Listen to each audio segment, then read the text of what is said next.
Second world war के बाद पूरे विश्व में शांति कायम करने के लिए एक ऐसी संस्था की जरूरत महसूस की जा रही थी जिसके जरिए अंतर्राष्ट्रीय शांति और सुरक्षा कायम की जा सके और भविष्य के किसी भी युद्ध को first and second world war की तरह उभरने से रोका जा सके। इसी उद्देश्य के साथ 24 अक्टूबर 1945 को यूनाइटेड नेशंस अस्तित्व में आता है, जिसकी सिक्योरिटी काउंसिल में सेकेंड वर्ल्ड वॉर के 5 विजेता देश शामिल होते हैं, जिनमें अमेरिका, यूएसएसआर, ब्रिटेन, फ्रांस और द रिपब्लिक ऑफ चाइना शामिल थे। इन 5 देशों को खास प्रकार की शक्तियां दी गई थी जिसका इस्तेमाल कर इनमें से कोई एक देश किसी भी रेजोल्यूशन को रुकवा सकता था, फिर चाहे बाकी के 4 देश उस रेजोल्यूशन के पक्ष में ही क्यों ना हो। इस खास ताकत को वीटो पावर कहा जाता है, जिसका इस्तेमाल इसमें शामिल सभी 5 देशों ने अपने अपने फायदे के लिए कई बार किया। लेकिन 1945 के चाइनीज सिविल वॉर और फिर 1950 के कोरियन वॉर में कम्युनिस्टों की बढ़ती ताकत से अमेरिका परेशान हो चुका था।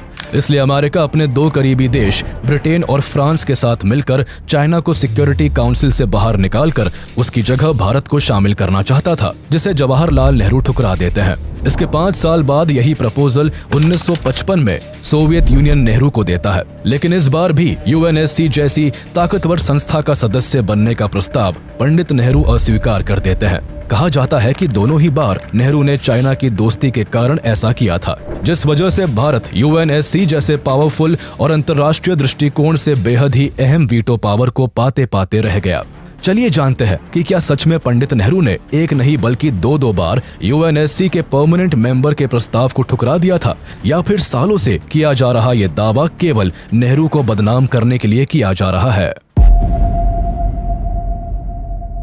भारत यूनाइटेड नेशन के संस्थापक सदस्यों में से एक है और 1942 में बने यूनाइटेड नेशन चार्टर में भारत के भी सिग्नेचर्स है। यूनाइटेड नेशन की स्थापना के समय चाइना में चियांग काई शेक की कुओमितांग पार्टी और माओ की कम्युनिस्ट पार्टी के बीच सत्ता को लेकर घमासान युद्ध छिड़ा हुआ था। अमेरिका, ब्रिटेन और फ्रांस यूएसएसआर के बाद दूसरे किसी कम्युनिस्ट शासित देश को यूनाइटेड नेशन सिक्योरिटी काउंसिल का परमानेंट मेंबर नहीं बनने देना चाहते थे। इसलिए इस समय ये सीट चियांग काई शेक के शासन वाली रिपब्लिक ऑफ चाइना को मिली। पर 1949 तक आते आते चाइना में कम्युनिस्टों की विजय ने चियांग काई शेक को ताइवान द्वीप पर भागने पर मजबूर कर दिया, जिससे चीन की सत्ता माओ के नेतृत्व में पीपल्स रिपब्लिक ऑफ चाइना के हाथों में आ गई। जिसके बाद चियांग काई शेक और माओ दोनों ने इंटरनेशनल लेवल पर अपने आप को चीन का असली दावेदार होने का दावा किया। दोनों ही वन चाइना पॉलिसी को फॉलो करते थे। ऐसी हालत में यूनाइटेड नेशन के लिए भी मुश्किल होने लगी थी कि आखिर कौन चीन का वास्तविक रूप में प्रतिनिधित्व करता है।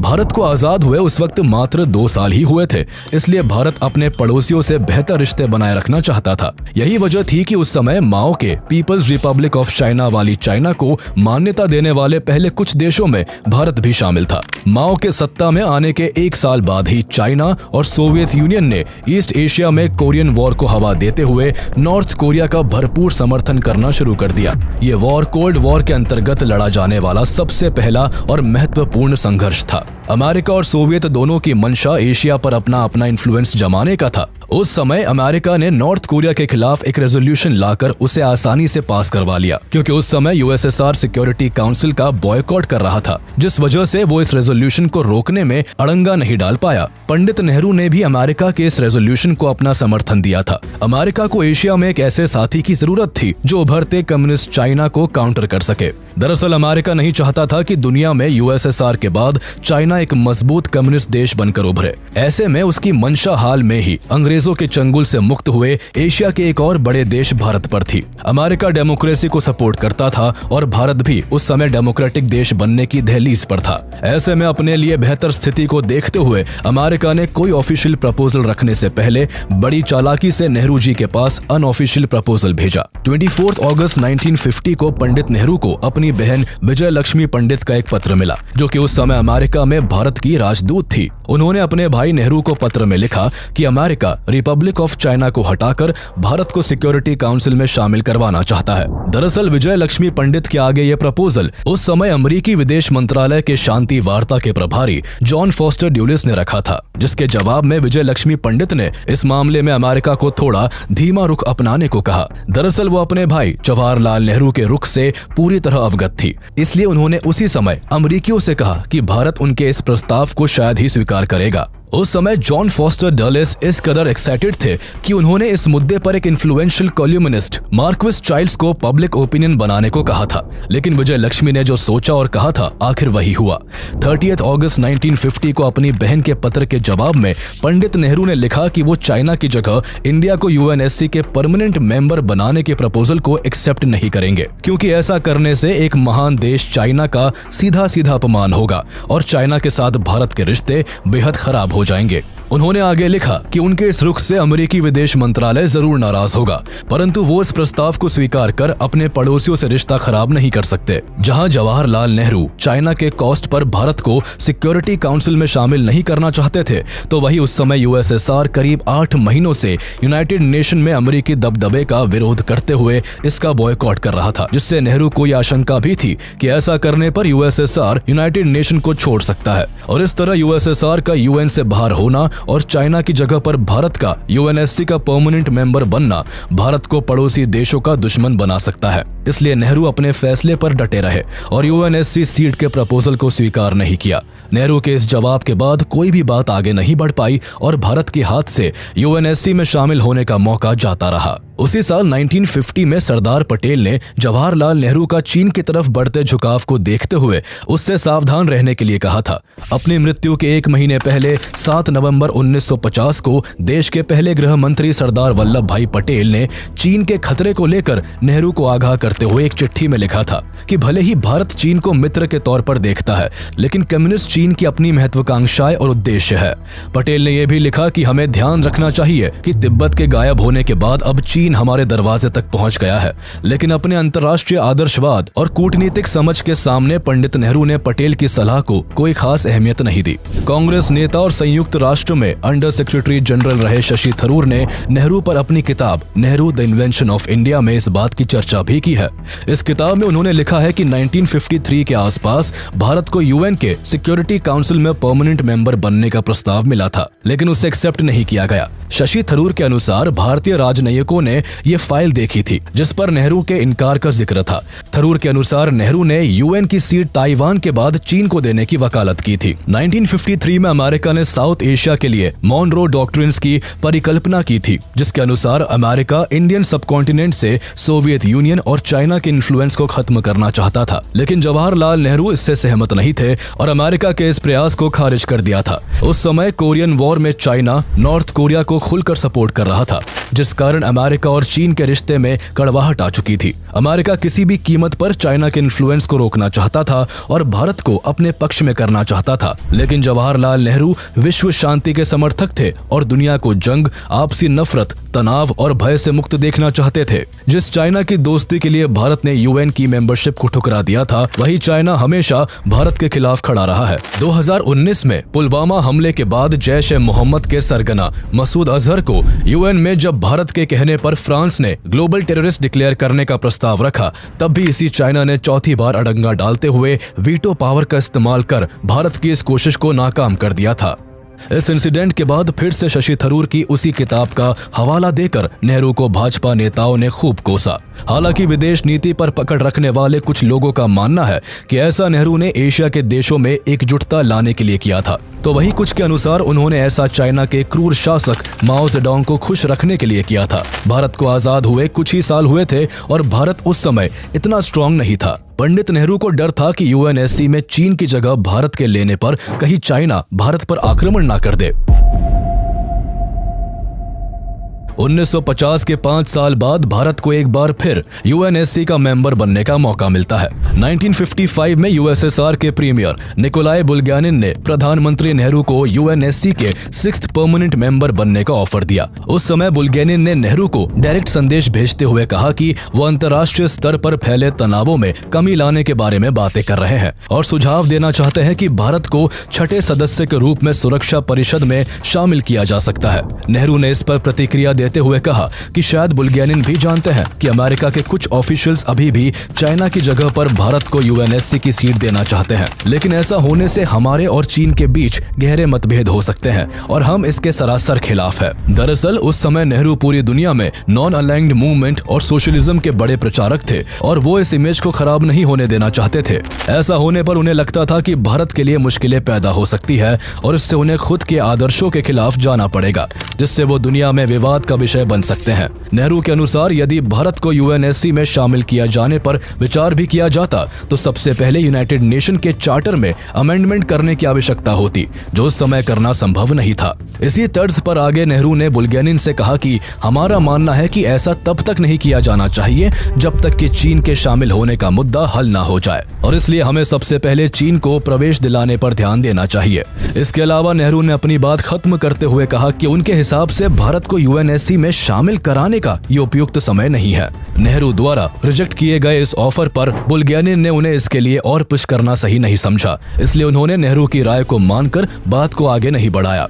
जवाहरलाल नेहरू के इस जवाब के बाद दूसरी बार भी भारत के हाथ से यूएनएससी के मेंबर बनने का मौका जाता रहा। इसके पीछे का कारण भी नेहरू का चीन के साथ अच्छा रिश्ता था। दरअसल 1949 में माओ के नेतृत्व में पीपल रिपब्लिक ऑफ चाइना के गठन के बाद भारत सरकार ने चीन के साथ फ्रेंडली रिलेशन बनाए रखने का ऐलान किया था। आगे चलकर 1954 में चीन और भारत ने पंचशील अग्रीमेंट के तहत इकोनॉमिक और सिक्योरिटी कोऑपरेशन को बरकरार रखने के लिए 5 सिद्धांतों को एक्सेप्ट किया। भारत ने तिब्बत में चीन शासन को स्वीकार किया और 1904 की एंग्लो तिब्बतन ट्रीटी के तहत तिब्बत के संबंध में भारत को मिले सभी अधिकारों को छोड़ दिया। इस समय जवाहरलाल नेहरू ने हिंदी चीनी भाई भाई का नारा भी दिया था, जिससे दोनों देशों की बॉन्ड और भी स्ट्रॉन्ग हो सके। भारत चीन की दोस्ती का अंदाजा इस बात से लगाया जा सकता है कि जब सैन फ्रांसिस्को में आयोजित जापान के साथ हुए एक शांति संधि सम्मेलन में चीन को आमंत्रित नहीं किया गया तो नाराज होकर जवाहरलाल नेहरू ने इसमें हिस्सा नहीं लिया था, लेकिन भारत यहाँ अपनी तरफ से चीन को दोस्त बनाने के लिए हर मुमकिन कोशिश कर रहा था, तो वही चीन दोस्ती के नाम पर भारत की पीठ में खंजर घोंपने की फिराक में था। पंचशील अग्रीमेंट के 3 महीने बाद ही जुलाई 1954 में चीन ने भारत के 1,20,000 स्क्वायर किलोमीटर क्षेत्र को अपने मैप में दिखाया। हालांकि नेहरू ने इस पर अपना विरोध जताते हुए इस मैप में संशोधन के लिए चाइना को मेमो दिया, जिसे बड़ी चालाकी से चीन ने मैप में एरर बताकर बात को टाल दिया। पंचशील अग्रीमेंट के बाद नेहरू चीन को भारत का सबसे करीबी दोस्त मानने लगे थे। यही वजह थी कि जब यूएसएसआर ने भारत को सिक्योरिटी काउंसिल में 6th मेंबर के रूप में शामिल करने की बात की तो नेहरू ने भारत से पहले चाइना को उसमें शामिल करने को कहा था।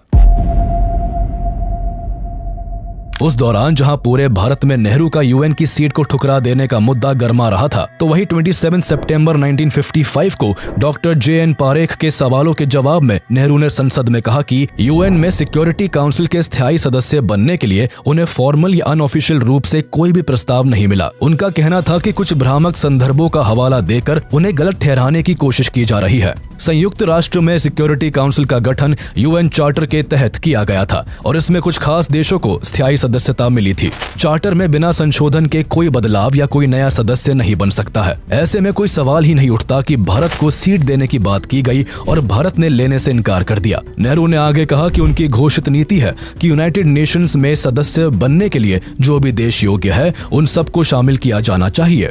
हालांकि नेहरू ने भारत को यूएनएससी की परमानेंट सीट के ऑफर वाली बात को पार्लियामेंट में खारिज तो कर दिया था, लेकिन भारत को ऐसा प्रपोजल मिला था। इसके आज कई वैलिड सोर्सेज मौजूद है, जिसमें नेहरू द्वारा विजय लक्ष्मी पंडित को लिखा गया पत्र Nehru memorial museum and library में सुरक्षित रखा हुआ है। पंडित नेहरू यूएसएसआर और अमेरिका के बीच चल रहे कोल्ड वॉर में दोनों में से किसी के भी पक्ष में शामिल नहीं होना चाहते थे। इन सब में उनका तर्क था कि यदि भारत अमेरिका और यूएसएसआर के दिए ऑफर को एक्सेप्ट करता तो भारत को किसी एक गुट में शामिल हुआ माना जाता और इसके कॉन्सिक्वेंसेस के चलते भारत दोनों में से एक महाशक्ति का दुश्मन बन सकता था, जो कि कुछ समय पहले ही आजाद हुए भारत के लिए बिल्कुल भी ठीक नहीं था।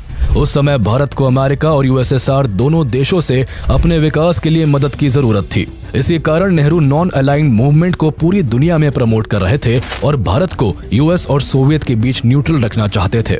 लेकिन जवाहरलाल नेहरू सोशलिज्म के पक्के समर्थक थे, जबकि अमेरिका कैपिटलिज्म को बढ़ावा देता था। इसलिए उस समय नेहरू अमेरिका की पूंजीवादी नीतियों का खुलकर विरोध भी करते थे। कहीं न कहीं यही कारण था कि उन्होंने अमेरिका के यूएन वाले ऑफर को एक्सेप्ट नहीं किया था और साथ ही उन्हें ऐसा करने से 1949 में की गई चाइना से नई दोस्ती भी रोक रही थी। 1950 1954 के पंचशील एग्रीमेंट के बाद नेहरू को चीन की दोस्ती पर इस कदर भरोसा हो गया था कि वो चाहते थे कि सिक्योरिटी काउंसिल में भारत से पहले चीन को परमानेंट मेंबर बनाया जाए। इसलिए जब दूसरी बार यूएसएसआर की तरफ से ऑफर आया तो नेहरू ने भारत को इसके लिए तैयार ना बताकर चाइना की पैरवी की थी। वक्त के साथ उन देशों की संख्या बढ़ती गई जिन्होंने माओ वाली पीपल रिपब्लिक ऑफ चाइना को मान्यता देना शुरू कर दिया, जिससे वर्ल्ड लेवल पर ताइवान खुद में सिमटता चला गया। आखिरकार 25 अक्टूबर 1971 को ताइवान यूनाइटेड नेशन के सिक्योरिटी काउंसिल से अपनी सीट गवा बैठा और माओ की पीपल रिपब्लिक ऑफ चाइना को ताइवान की जगह पर यूएनएससी का परमानेंट मेंबर बना दिया गया। जवाहरलाल नेहरू द्वारा दो बार यूएनएससी में भारत के परमानेंट मेंबर बनने के प्रस्ताव को ठुकराना और चाइना की पैरवी करना भारत को बहुत भारी पड़ा। तब से लेकर अब तक चाइना ने कई बार भारत को सीधे तौर पर नुकसान पहुंचाया है और भारत के खिलाफ काम किया है। अमेरिकी ऑफर को ठुकराने के 12 साल बाद भी 1962 में चाइना ने भारत पर आक्रमण करके नेहरू की दोस्ती पर भी पानी फेर दिया। 1962 की इंडो चाइना वॉर बस शुरुआत थी। उसके बाद से चीन ने कई बार भारत को नुकसान पहुंचाया है, चाहे भारत की आधिकारिक जमीन को हड़पने की कोशिश हो या फिर यूएन में भारत के खिलाफ फैसले लेना हो। जिस चीन की भारत ने तरफदारी की थी वही चीन आज भी भारत के खिलाफ साजिश कर रहा है। भारत ने यूएनएससी की सीट गंवाकर कितना बड़ा नुकसान किया, इसकी और भी कई मिसालें हैं। जैसे 1971 में पाकिस्तान के साथ युद्ध में भारत से गुस्साए अमेरिका ने सिक्योरिटी काउंसिल में भारत के खिलाफ कई रेजोल्यूशन पास करने की कोशिश की थी। हालांकि उसे यूएसएसआर ने वीटो का इस्तेमाल कर खारिज करवा दिया था। लेकिन अगर भारत यूएनएससी का परमानेंट मेंबर होता तो वो खुद अपनी शक्तियों का इस्तेमाल कर सकता था और कश्मीर जैसे मुद्दे पर पाकिस्तान को आसानी से घेर सकता था। नेहरू के दृष्टिकोण से भारत भले ही 1955 में इसमें शामिल होने के लिए तैयार नहीं था, लेकिन आज भारत दुनिया का सबसे बड़ा डेमोक्रेटिक देश और वर्ल्ड की 5th लार्जेस्ट इकोनॉमी है, जो कि यूएनएससी का परमानेंट मेंबर बनने के लिए पूरी तरह से तैयार और हकदार भी है। आज के दिन भारत की इस दावेदारी को रशिया, अमेरिका, ब्रिटेन और फ्रांस भी सपोर्ट करते हैं। लेकिन भारत के यूएनएससी का मेंबर बनने के विरोध में अगर कोई है तो वो चीन है, जिसकी पैरवी करते हुए भारत ने खुद को पीछे कर लिया था।